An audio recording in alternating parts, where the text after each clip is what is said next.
Hi there, this is Bruno from Spainguru.es, and this is the Spanish Non-Lucrative Visa question and answers session. Today is Wednesday, November 12th, 2025.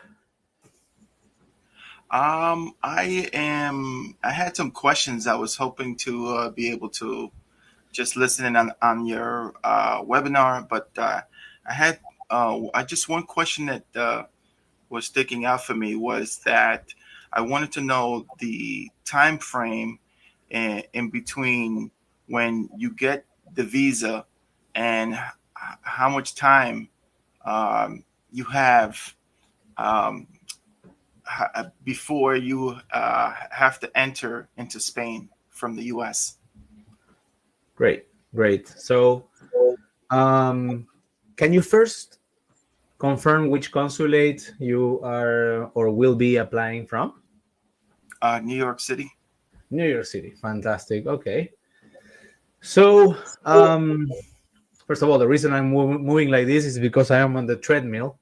My doctor told me I need to walk more. So, yeah, trying to spend every minute in movement. So this is a question that it is a bit tricky. Okay, why is it tricky, and why you are probably asking it is because there's no clear answer from anyone, right? So I have recorded a video where I ask Ainhoa Manero from Stern Abogados, who is an immigration expert, and I'm gonna be sharing with you here today some of Spainguru YouTube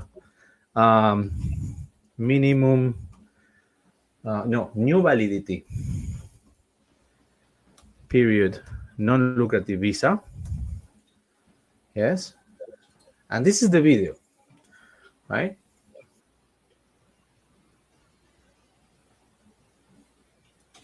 So I talk about this. I'm going to share with you in the chat the link to this video that you can watch later. I'm going to give you the nuanced answer. So as you probably know, after May 20th, 2025, a new Reglamento de Extranjería or regulation of the main law came into effect, changing a few things. One thing that they changed is that the new validity period for the non-lucrative visa went from 90 days to 365 days. Now, the reason for them to do this was not to give freedom for everyone to enter any time during that 365 days. Not saying that they are not also giving that permit, okay? What I'm saying is that the main reason why they extended from 90 days to 365 was to tackle the situation that happens once you are in Spain, that there are no appointments at the police station to get your residency card. And people take weeks, if not months. People report taking 3 months, 4 months to get an appointment at the police station to get the plastic residency card. And many people, when they had the 90-day visa validity, the visa validity expired and they still didn't have the residency plastic card once in Spain, and they were left into a no man's land situation. Yes, because they didn't have a valid visa and they didn't have any document that proved that they were legal resident in Spain. Now, to tackle the situation with the appointments at the police, you will have a 1-year valid visa that should have a multi-entry permit. When you fill the initial form, make sure to select multi-entry and not just one entry, okay, so that you can use that visa on your passport to go out in and out of Spain as you want, of course, complying with the minimum stay requirements. That's another story. So many people are telling or are asking, can I enter Spain anytime during that 365 period? The clear and logical answer would be yes. If the visa is valid for 365 days, I mean, who can ask any question about this, right? It is, you cannot go against it, okay? So that would be the logical answer. Yes, you can enter anytime during the visa validity period of 365 days. Now, people who are cautious, because we know how Spanish bureaucracy is, we know that depending on who you talk to, you get a different answer, because expert immigration lawyers have scars of war against the Spanish bureaucracy, okay, are recommending, and this is in the video, to still enter during the first 90 days, because there has been also a written communication from the Foreign Office. It's a written communication. It's not the law. It's not the visa validity. It is something there which is not very clear in the hierarchy of legality, how high it is, that suggested that people still had to enter during the first 90 days, even if the visa validity was issued for 365 days. Yes, that's why some lawyers are cautious, and some people are cautious by saying, even if you get the visa validity for 1 year, if you can choose, if you have no other option, well, enter Spain later after those first 90 days. If you have the option, if it's okay for you, doesn't change your plans, choose to enter within the first 90 days of a visa validity period. So that's a very long answer. But unfortunately, I want to bring you, all the different gray scales into this clearly not a black and white answer for this question.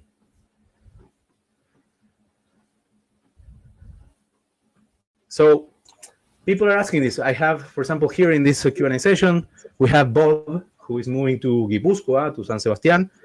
He applied at Miami, but now he says his wife needs to go under a back procedure, and they had to delay their entry into Spain. He was, again, asking about this for the Miami consulate. And I told him the same answer. Yes, you should be fine, but we still don't have any people who have done this, who have reported this in the Facebook groups or to lawyers who can tell us what blocks on the way they could find. Best would be that they don't find any problem, you see, but not enough time has passed, because there's many people on the way, you see. You have the police person, the police officer reviewing your case that may be not aware of the new rules, okay, etc., you see. So it is not a really 2 + 2 = 4 situation, or black and white very clearly, because not enough time has passed and we haven't seen anyone. So far we haven't seen any problems, right? And also I recommended Bob, because also when he applied at Miami, you can see the video that I released last Sunday. This Sunday, no, or the previous, I don't remember. It is a first-hand experience at Miami consulate, which is not your consulate, but still this could apply. He said that Miami consulate was very responsive. You see, he asked the Miami consulate via email to clarify whether he needed an apostille for his German, blah, blah, blah, marriage certificate, etc. They were responsive. I suggested him, please ask the consulate what's their take on this. Yes, if you can, right? And potentially, even now, I'm thinking very, very creatively. If you don't want to ask, let's say, ask a lawyer, ask the Spainguru community, yes, read the first-hand experiences, what's going on with that. Ask potentially the Miami consulate, because knowing that they're responsive, maybe you send them an email, right? You don't have to tell them, I'm applying in New York. No, I don't know. That's what I would do. Knowing that these guys at Miami consulate are answering emails, maybe you can write them an email. And of course, New York City consulate would be the best, that you get an answer from them. But if you don't get a quick answer, maybe Miami would be an option, or other consulates, and just sending emails and try to get an answer. And if you get an answer and you share it at Spainguru's community, you would really be helping not only yourself, but everyone else, because we're trying to get an answer to this question. Yeah. For in my situation, I'm considering it because I know that sometimes in the summer I've read that things get more backed up as far as many more applications. So I was thinking of applying earlier, so that way we would have it done because we plan to enter in towards the end of summer. Right. That's a wise thing to do for Spanish tax residency. Enter after July 2nd. So you wouldn't become a tax resident in 2026 because you would be less than 183 days. So it's a wise thing to do. And it's true that there is some seasonality. Rather than more applications, there is less staff because people tend, the staff tends to take holidays during the summertime and Christmas time. And also, yes, there are more applications for student visa. So what we've seen this year is that less staff, and they were all focused in approving student visas before going for the non-lucrative visas. Yes, so a lot of people were like left in the dark, like what's going on? Weeks are passing, blah, blah, blah. And then suddenly we saw that there were like many approvals in a very short period of time, all at once, after some psychosis among all the applicants. Understood. Thank you. Do you have any more questions? I think that was my major question that I had. I don't have any other questions offhand other than, maybe one. When you enter, my understanding is that you have to go and register with the police to be able to get your residency. How long is the average time between the time that you go to the police that you get the actual residency card? So between the appointment and the submission of the documents in the appointment and when you get the residency card, it takes, depending on the police station, honestly, but what I hear is between 2 to 3 weeks after that. Okay. A start date of the residency card should match the date in which you enter Spain within the visa validity period. Yes, so it's going to be backwards. Some people think that the start date of your residency card will be the day in which you had the appointment at the police, but it's not. Actually, it will take you weeks or months after to get that card, but it will still reflect the day that you enter Spain.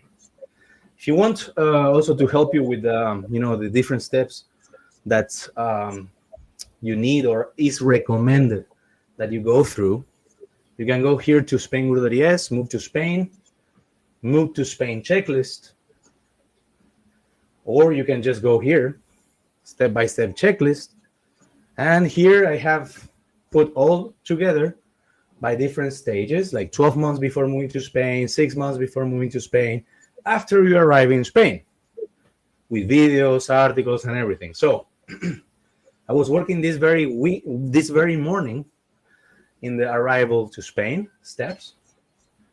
So how you enter Spain, if you're doing it from outside of Schengen area, from inside, from outside, there's different things that are recommended to do.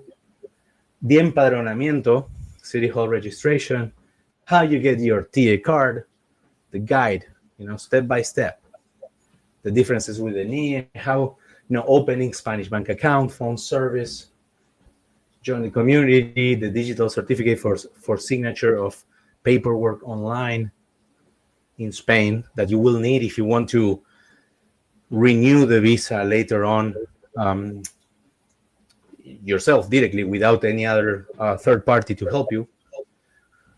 This kind of thing. So this is a tool that is, as you can see, it's absolutely free to use. And maybe you find things that inspire you that you didn't count on before.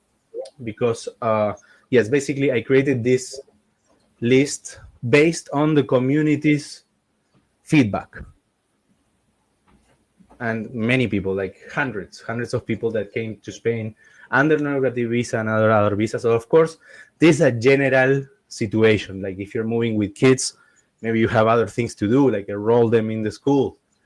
etc., etc. Right? These specific things are not maybe reflected into this list, but I'm sure it is useful to have this as a backup or reminder of things that maybe you didn't think of. Thank you.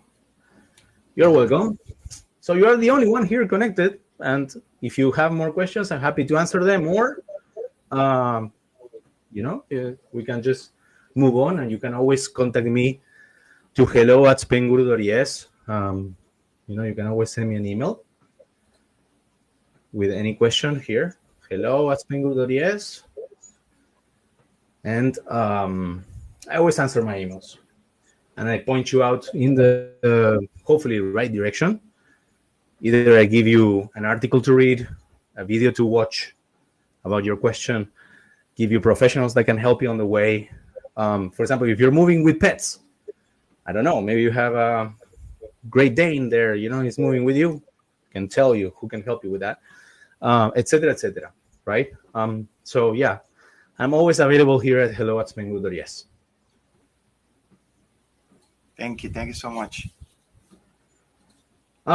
Are you planning to go for Spanish citizenship after 2 years? Not necessarily.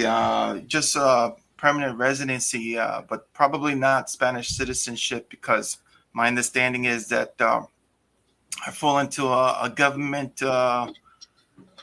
pension situation, so it might not benefit me to do that.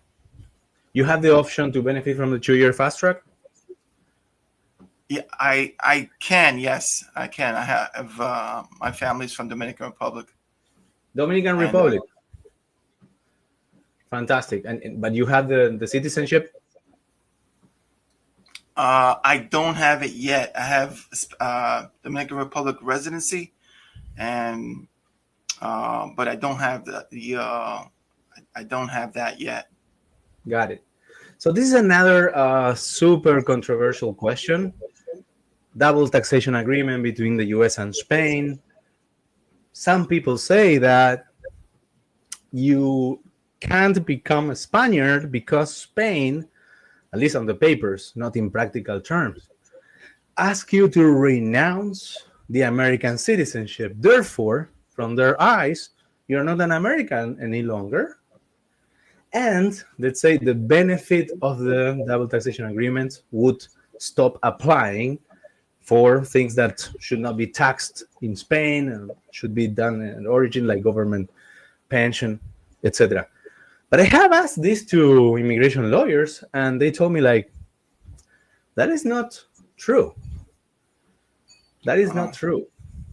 But I have never been able to interview or to find anyone who actually confirmed this from a first-hand experience. Yes, and I understand that it is it should be something that would be necessary to check with both an immigration and a tax advisor. But I did ask Ainhoa Manero from Stern Abogados. You can find her here.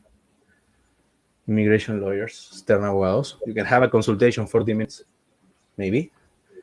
And she says that no, like this wouldn't apply for tax reasons. The fact that Spain asks you to renounce, it wouldn't apply for this because it's like a gained right kind of thing. Yes? Gotcha. I don't know. I just put it there on the table for you to opening a little door, because maybe having the Spanish citizenship is a little dream that you have somewhere, or a possibility. It's a European passport in the end. It's pretty interesting to have, and maybe you are just closing the door too early because of taxes, and yeah, definitely you should get professional advice about this if it's interesting for you to evaluate or explore that pathway. Oh, definitely, because that's the reason why I closed the door on that, because I felt like in my reading of it was something that it was going to be not in our best interest. But yeah, that would be definitely something to keep in mind for me. Yeah, it's there. It's a possibility. And again, this is if you ever get this experience and you share it on Spainguru, then it will be definitely useful, because there's not too many people who are in this use case scenario, no? Like, you have the possibility to become a Spaniard, but you are benefiting from an agreement, from a tax agreement, right? So it is really interesting. All right. Do you have any more questions? No, not at this time. Thank you so much. You're welcome. Thanks to you for waking up so early. My pleasure. My All pleasure. right. Stay in touch and good luck. See you All right. around. Have a Thanks. wonderful week. You too. Bye Take bye. care. All right. Bye. Oh, and one more thing. Apparently YouTube says you're gonna love watching this video right here. I think you should watch it.